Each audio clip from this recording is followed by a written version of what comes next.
Na década de 30, a engenharia militar iniciava um dos capítulos mais destacados de sua trajetória de luta e realizações de obras em prol do desenvolvimento nacional.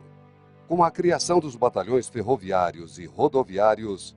iniciava-se a saga dos grandes empreendimentos ferroviários no sul do país, enquadrados no Plano Nacional de Viação.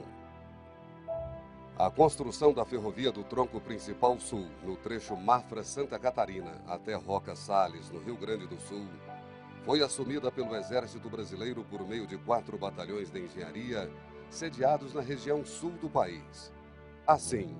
o 2º Batalhão Rodoviário de Lages, Santa Catarina, o 3º Batalhão Rodoviário de Vacaria, Rio Grande do Sul, o 1º Batalhão Ferroviário de Bento Gonçalves e o 2º Batalhão Ferroviário de Rio Negro iniciavam seus trabalhos, cada um no seu respectivo trecho, dentro do segmento citado. À época, os batalhões rodoviários ou ferroviários, assim denominados, poderiam ser direcionados para obras de diversas naturezas. Algumas dessas organizações militares realizaram também obras de construção rodoviária em diversos pontos da região sul. No entanto, a construção do Tronco Principal Sul foi, sem dúvida, o maior desafio dessas pioneiras organizações militares de engenharia que se debruçaram nos enormes desafios dos túneis, viadutos, aterros e cortes, com técnicas ainda rudimentares e mão de obra escassa, em um terreno muito difícil e em condições climáticas extremas, para escreverem uma das belas páginas de glória do Exército Brasileiro e da engenharia. Ao longo de 31 anos, estas organizações militares realizaram esse trecho do Tronco Principal Sul, que foi definitivamente entregue ao país em 1969, com cerca de 3.000 quilômetros de extensão, envolvendo obras de arte, infraestrutura e superestrutura ferroviária de excepcional qualidade. Encerrado esse período, algumas organizações militares de engenharia foram extintas, outras foram criadas ou transferidas para outros centros dentro do planejamento de obras do governo federal, na região Nordeste e na Amazônia, na busca de obras em atendimento às populações e visando a integração nacional. No entanto, o antigo 2º Batalhão Rodoviário, depois denominado 1º Batalhão Ferroviário, mantendo sua sede em Lages, e o 2º Batalhão Ferroviário, antes sediado em Rio Negro e destinado posteriormente para Araguari, Minas Gerais, na década de 1960, seguiram realizando obras de construção e manutenção ferroviária. Podem ser destacadas neste contexto as obras de construção e manutenção ferroviária no Tronco Principal Sul, no trecho Pires do Rio-Brasília e Pires do Rio-Uberlândia, realizadas pelo 2º Batalhão Ferroviário nas décadas de 1960 e 1970.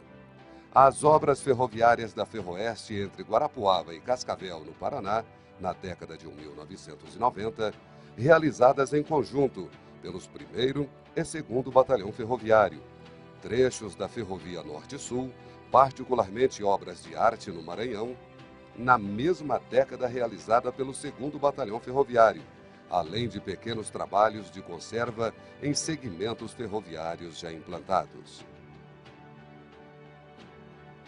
Assim, essas duas tradicionais unidades, em que pese a retração de obras ferroviárias no cenário nacional, ao final do século passado, passaram a ser as únicas remanescentes da arma da engenharia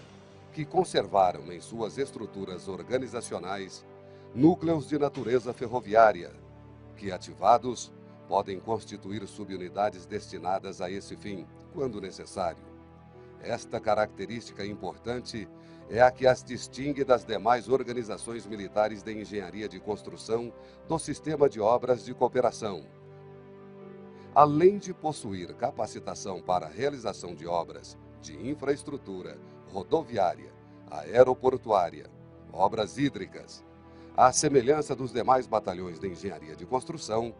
possuem potencial para obras ferroviárias, cuja técnica de construção obedece a uma rotina e procedimentos técnicos bastante peculiares.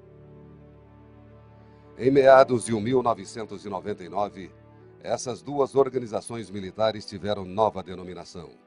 O 1º Batalhão Ferroviário passou a denominar-se 10º Batalhão de Engenharia de Construção e o 2º Batalhão Ferroviário, 11º Batalhão de Engenharia de Construção, à semelhança das demais organizações militares de engenharia de construção do Sistema de Obras de Cooperação do Exército Brasileiro. No entanto, em função da tradição e valores cultuados por estas singulares organizações militares, ao longo dos anos, que as consagrou no âmbito da força e junto ao público externo, particularmente nas cidades e regiões beneficiadas pelo profícuo e abnegado trabalho realizado, sempre foram carinhosamente chamadas de batalhões ferroviários, cujo legado honra a todos os integrantes da Arma Azul Turquesa. As locomotivas expostas à frente das organizações militares em locais de destaque, assim como no interior dos aquartelamentos, é motivo de orgulho e júbilo de todos os engenheiros do passado, do presente e certamente os do futuro. Em meados de 2015, novamente foram alteradas as denominações do 10º e 11º Batalhão de Engenharia de Construção para 1º e 2º Batalhão Ferroviário, respectivamente, retomando seus nomes de origem. Com certeza, essas organizações militares e as demais de engenharia de construção do Exército Brasileiro estarão sempre cumprindo suas missões e contribuindo para a nação, construindo, como sempre, importantes obras de infra e superestrutura em todo o território brasileiro.